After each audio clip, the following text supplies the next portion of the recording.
Theme 7: Changing Cultural Traditions. From the 14th to the end of the 17th century, towns were growing in many countries of Europe. A distinct urban culture also developed. Townspeople began to think of themselves as more civilized than rural people.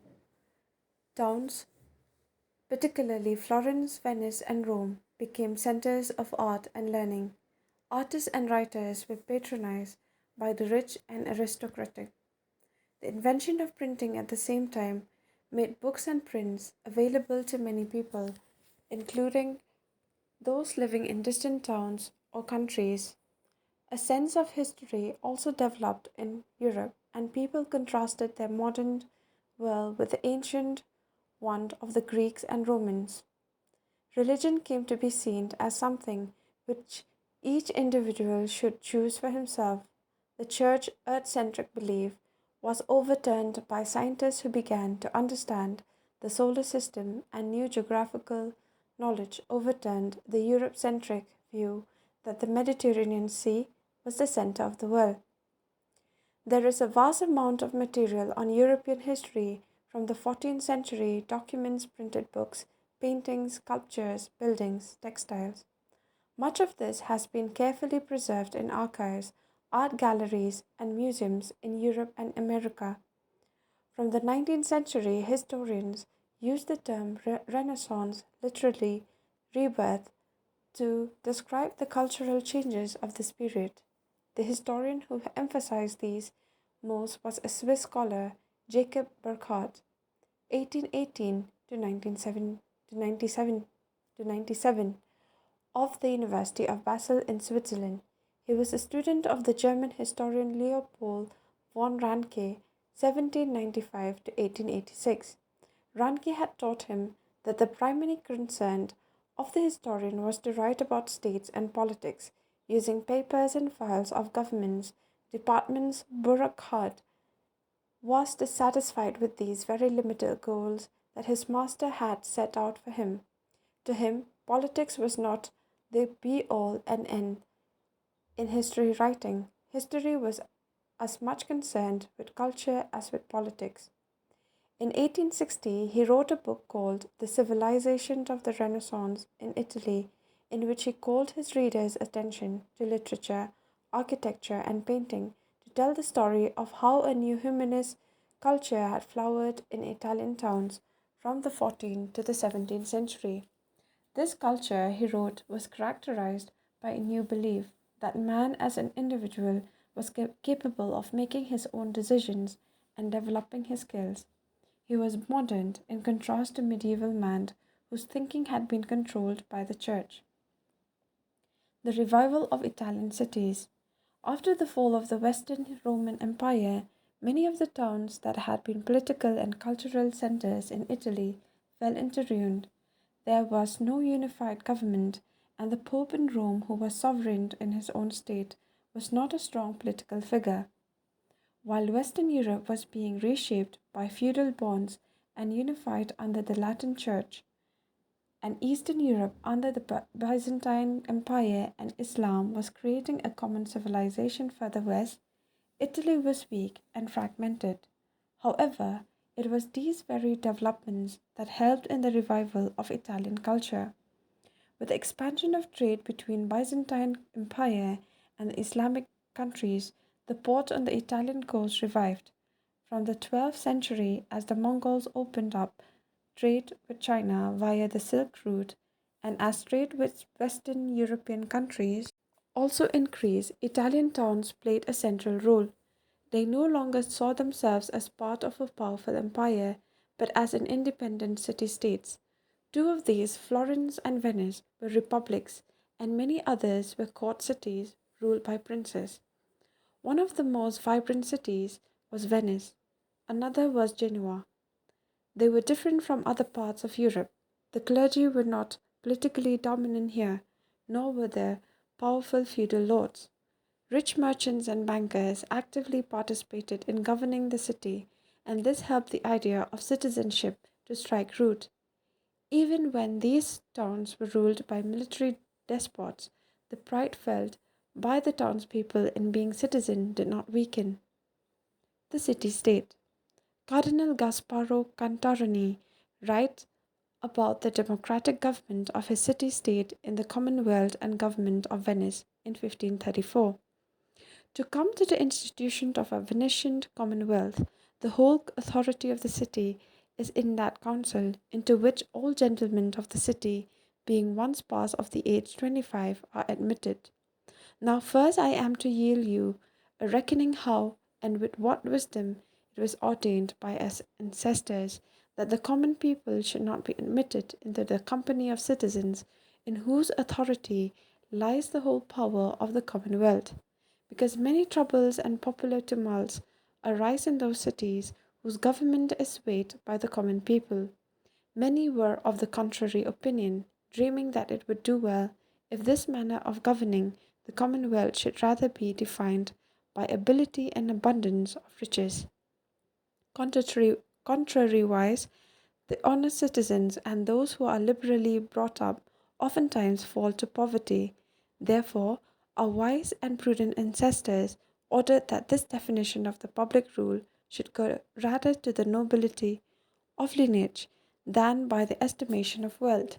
Yet, with that temperature proviso that men of chief and supreme nobility should have this rule, should not have this rule alone, for that would rather have been the power of a few than a commonwealth, but also every citizen who ever not ignorantly born, so that all which were noble by birth or ennobled by virtue did obtain this right of government. Universities and Humanism.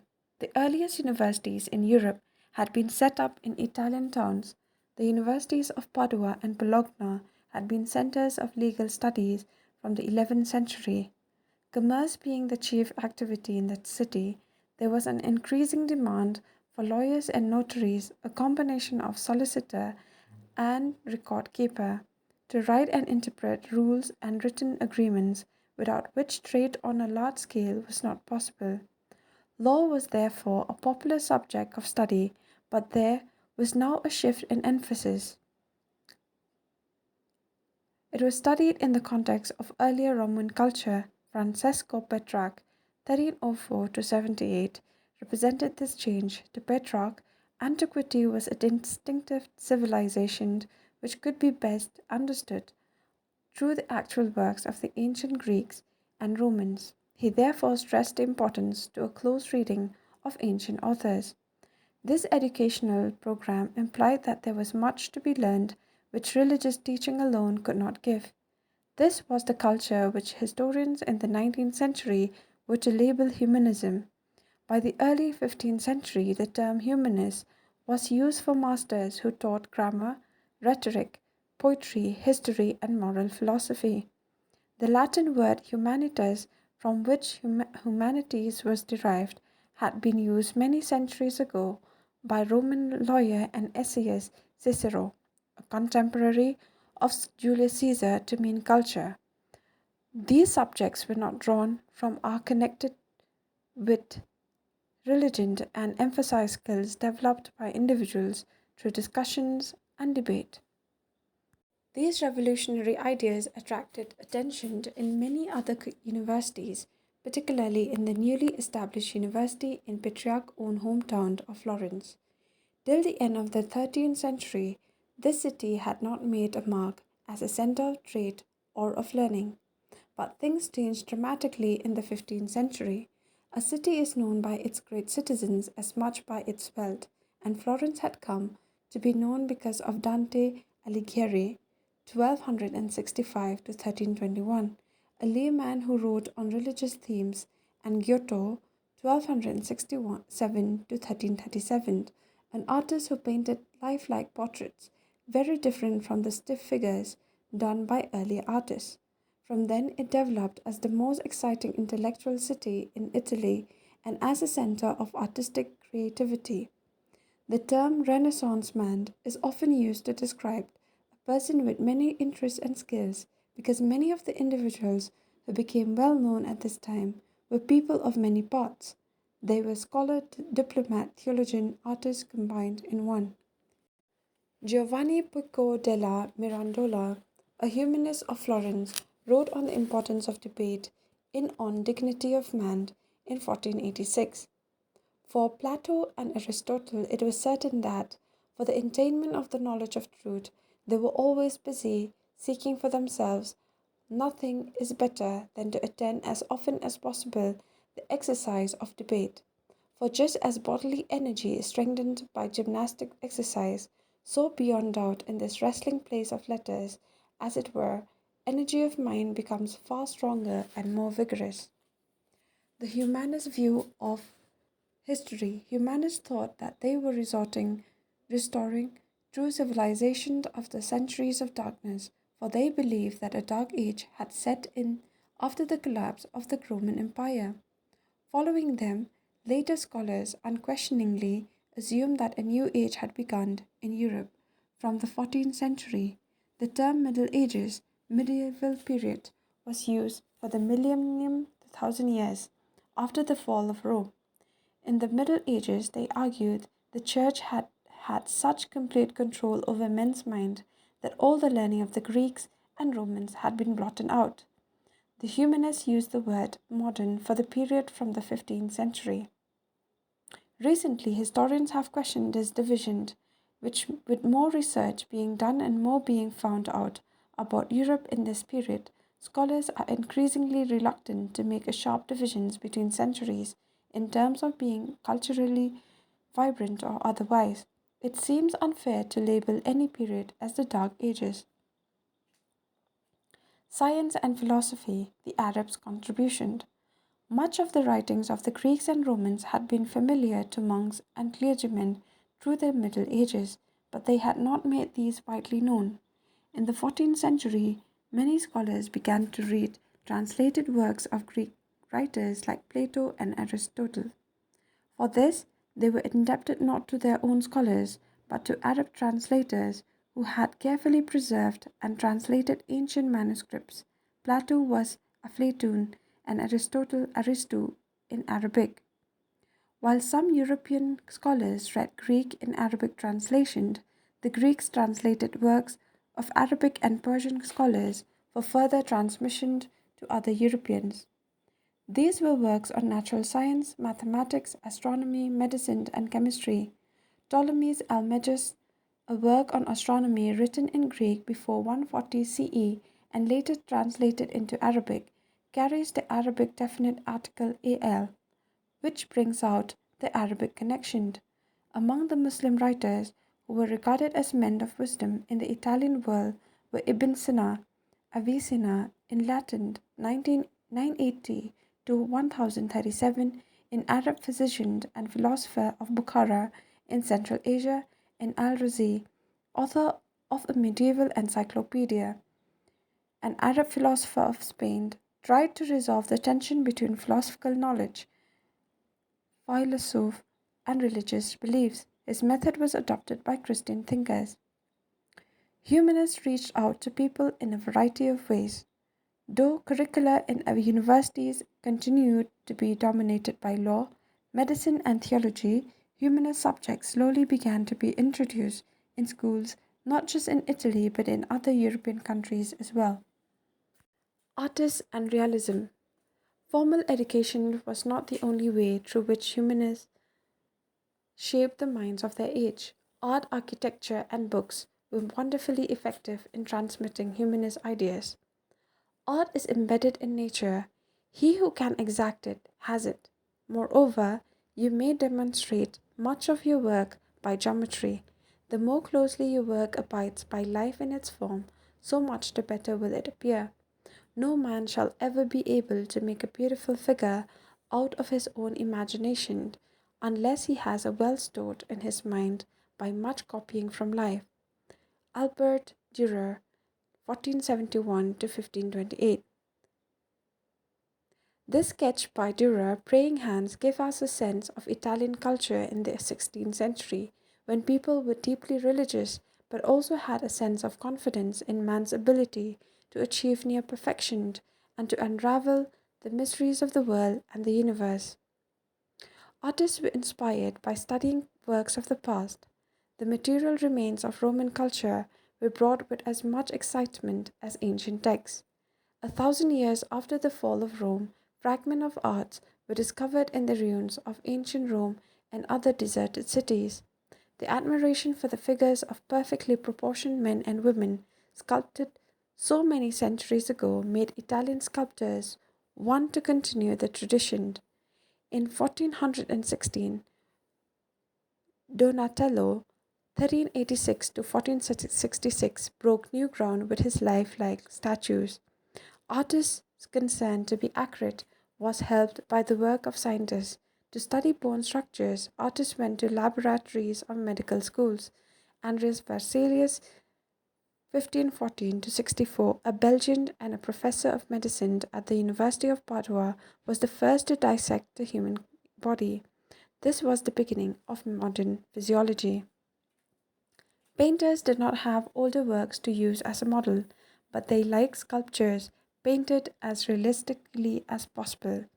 They found that a knowledge of geometry helped them understand perspective, and that by nothing the changing quality of light, their pictures acquired a three-dimensional quality. The use of oil as a medium for painting also gave a greater richness of color to painting than before.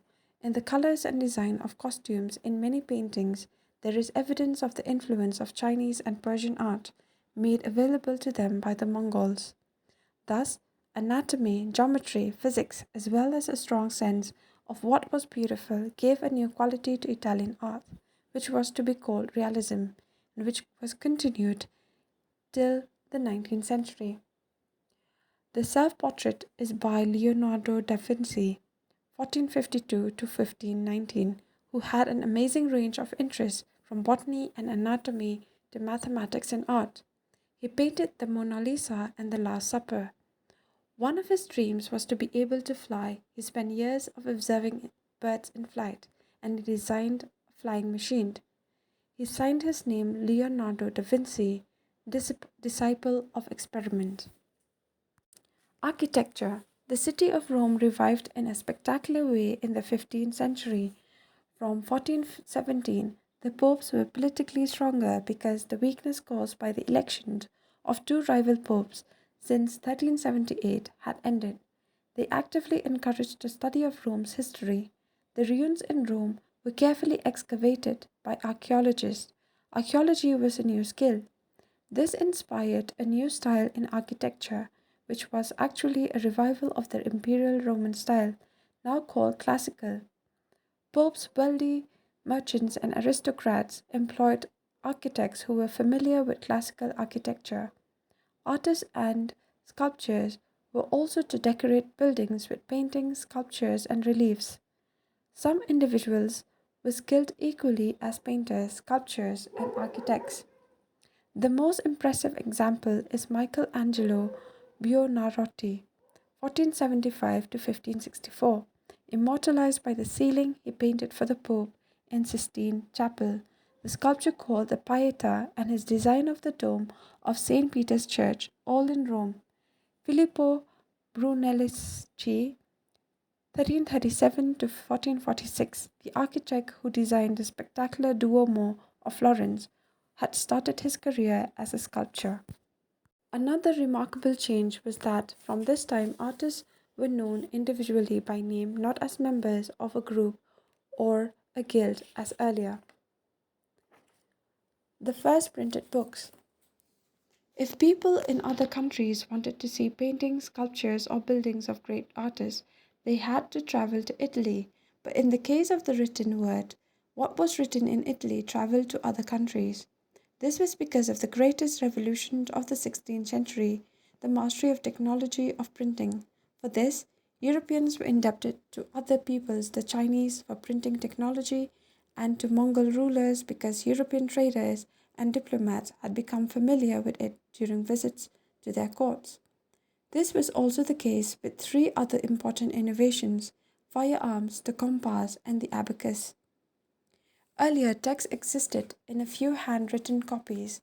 In 1455, 150 copies of the Bible were printed in the workshop of Johannes Gutenberg, 1400 to 1458, the German who made the first printing press. Earlier, a monk would have taken the same amount of time to write about one copy of the Bible. By 1500, many classical texts, nearly all in Latin, had been printed in Italy. As printed books became available, it was possible to buy them, and students did not have to depend solely on lecture notes. Ideas, opinions, and information moved more widely and more rapidly than ever before. A printed book promoting new ideas could quickly reach hundreds of readers. This also made it possible for individuals to read books, since it was possible to buy copies for oneself. This developed the reading habit among people. The chief reason that the humanist culture of Italy spread more rapidly across the Alps from the end of the 15th century is that printed books were circulating. This also explains why earlier intellectual movements had been limited to particular regions. Leon Battista Alberti, 1404 to 72, wrote an art theory and architecture. Him I call an architect who is able to devise and to complete all those works by the movement of great weights and by conjunction and amassment of bodies can with the greatest beauty be adapted to the uses of mankind.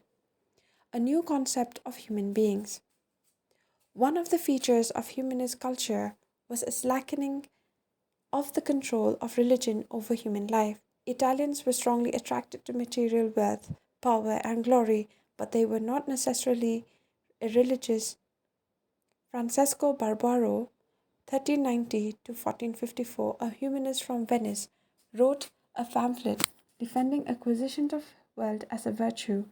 In On Pleasure, Lorenzo Valla, 1406 to 1457, who believed that the study of history leads man to strive for a life of perfection, criticized the Christian injunction against pleasure. There was also a concern at this time with good manners, how one should speak politely and dress correctly, what skills a person of culture should learn. Humanism also implied that individuals were capable of shaping their own lives through means other than the mere pursuit of power and money. This ideal was closely tied with the belief that human nature was many-sided, which went against the three separate orders that feudal society believed in. Niccolo Machiavelli wrote about human nature in the 15th chapter of his book, The Prince. So, leaving aside imaginary things and referring only to those which truly exist, I say that whenever men are discussed, and especially princes, who are more exposed in view, they are noted for various qualities which earn them either praise or condemnation.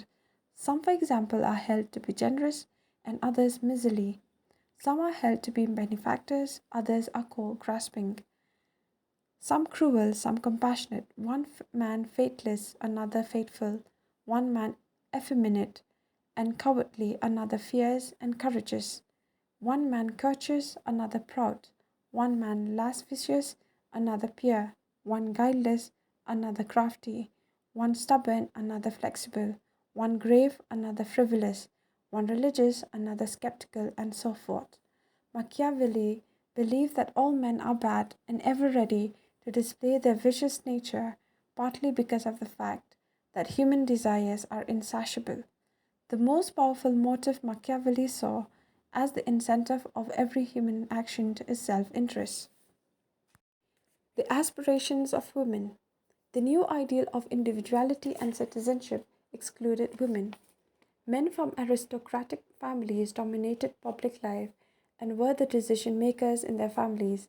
They educated their sons to take their place in family businesses or in public life, at times sending their younger sons to join the church.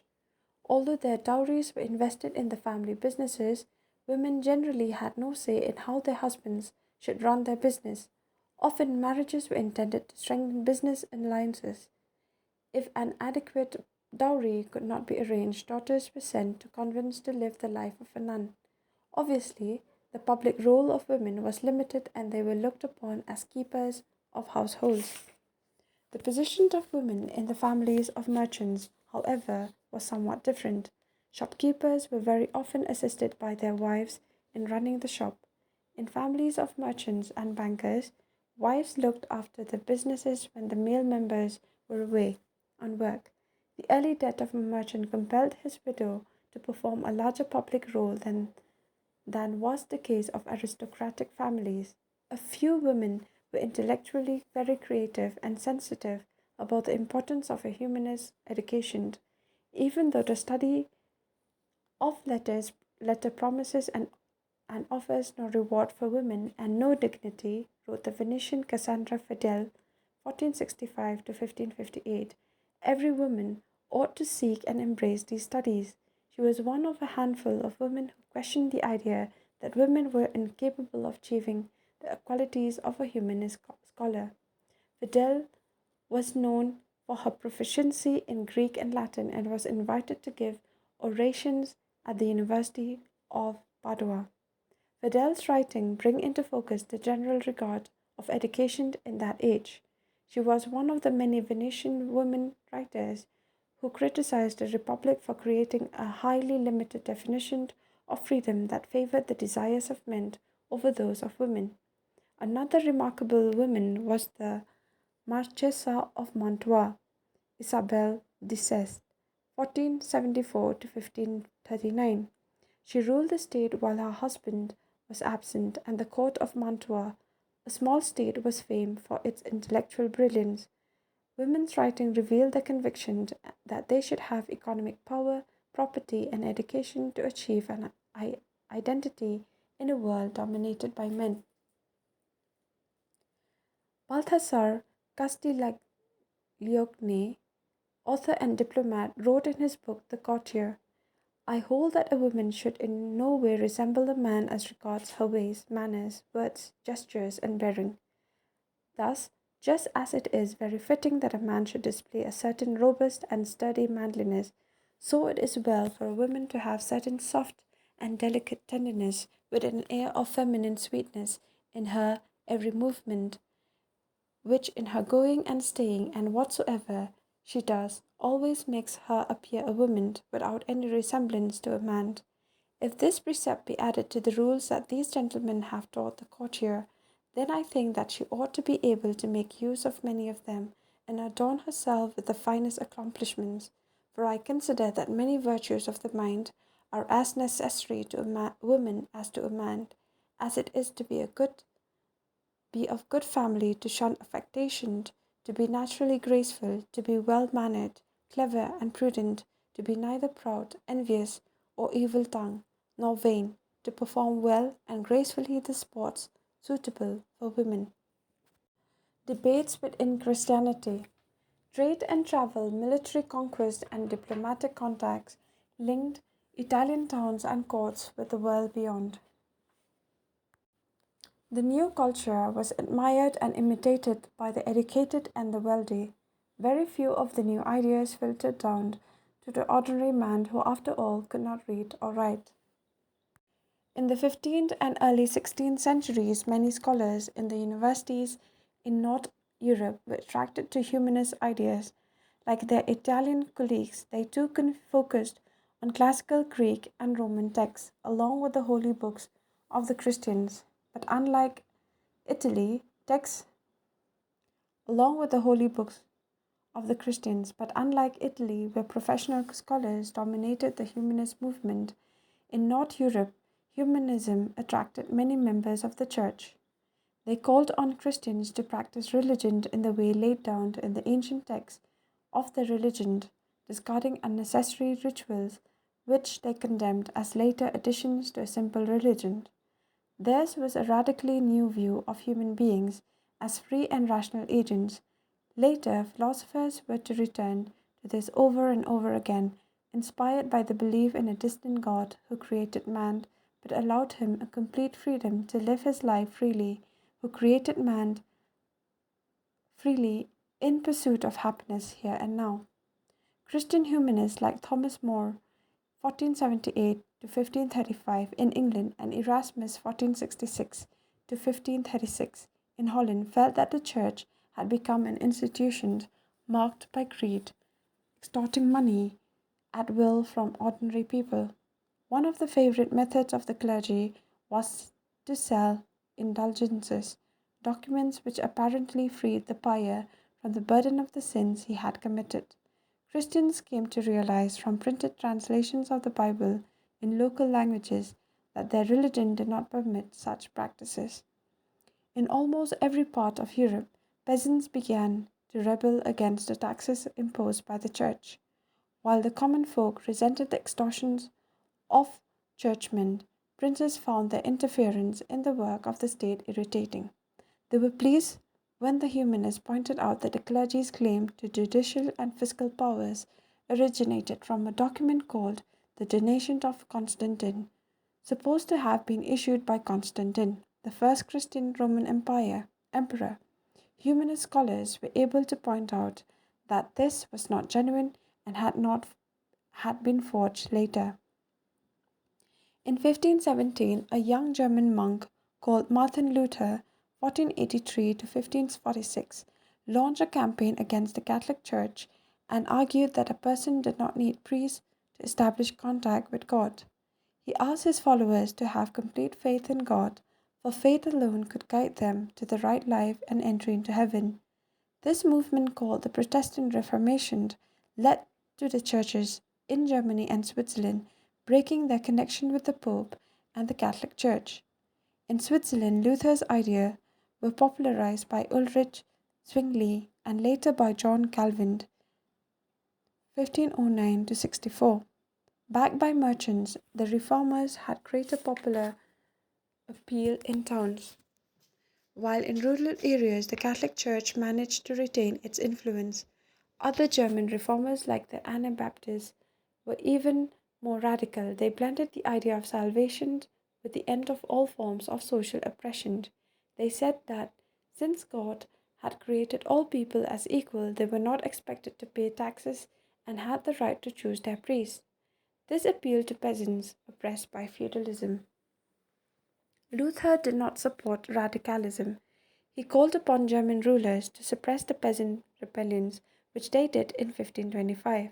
But radicalism survived and merged with the resistance of Protestants in France, who, persecuted by the Catholic rulers, started claiming the right of a people to remove an oppressive leader and to choose someone of their own liking.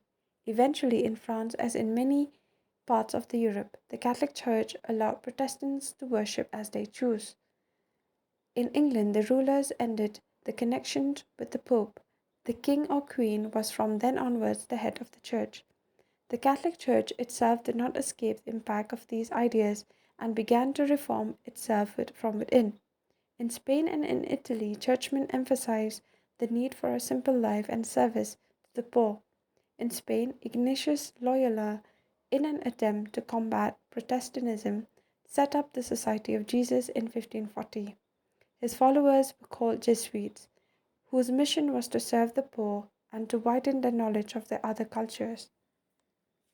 William Tyndale, 1494 to 1536, an English Lutheran who translated the Bible into English in 1506, defended Protestantism thus: "In this they all be agreed to drive you to the knowledge of the Scripture, and that ye shall not have texts thereof in mother tongue, and to keep the world still in darkness to the intent they might sit in the consciences of the people, through vain superstition and false doctrine, to satisfy their proud ambition and insatiable covetousness, and to exalt their own honour above king and emperor, yea, and above God himself, which thing only moved me to translate the New Testament, because I had perceived by experience how that it was impossible to establish the lay people in any truth, except the Scripture were plainly laid before their eyes in the mother tongue,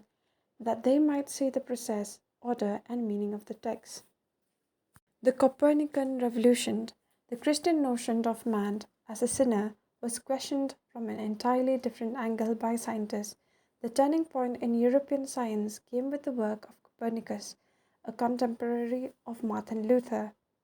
Christians had believed that the earth was a sinful place and the heavy burden of sin made it immobile. The earth stood at the center of the universe around which moved the celestial planets. Copernicus asserted that the planets, including the earth, rotate around the sun. A devout Christian, Copernicus was afraid of the possible reaction to his theory by traditionalist clergymen. For this reason, he did not want his manuscript, De Revolutionibus, the rotation, to be printed. On his deathbed, he gave it to his follower Joachim Rheticus. It took time for people to accept this idea. It was much later, more than half a century ago, later, in fact, that the difference between heaven and earth was bridged through the writings of astronomers like Johannes Kepler, 1571 to 1630, and Galileo Galilei, 1564 to 1642. The theory of the earth as part of a sun-centered system was made popular by Kepler's cosmographical mystery, which demonstrated that the planets move around the sun not in circles but in eclipses. Galileo confirmed the notion of the dynamic world in his work, The Motion. This revolution in science reached the climax with Isaac Newton's theory of gravitation. Reading the universe. Galileo once remarked that the Bible that lights the road to heaven does not say much on how the heavens work. The work of these thinkers showed that knowledge, as distinct from belief, was based on observation and experiments. Once these scientists had shown the way, experiments and investigations into what came to be called physics, chemistry, and biology expanded rapidly. Historians were to label this new approach to the knowledge of man and nature the scientific revolution. Consequently, in the minds of skeptics and non believers, God began to be replaced by nature as the source of creation. Even those who retained their faith in God started talking about a distant God who does not directly regulate the act of living in the material world. Such ideas were popularized through scientific societies that established a new scientific culture in the public domain. The Paris Academy, established in 1670, and the Royal Society in London for the Promotion of Natural Knowledge, formed in 1662, held lectures and conducted experiments for public viewing. Was there a European Renaissance in the 14th century? Let us now consider the concept of the Renaissance. Can we see this period as marking a sharp break with the past and the rebirth of ideas from Greek and Roman traditions? Was the earlier period, 12th and 13th centuries, a time of darkness?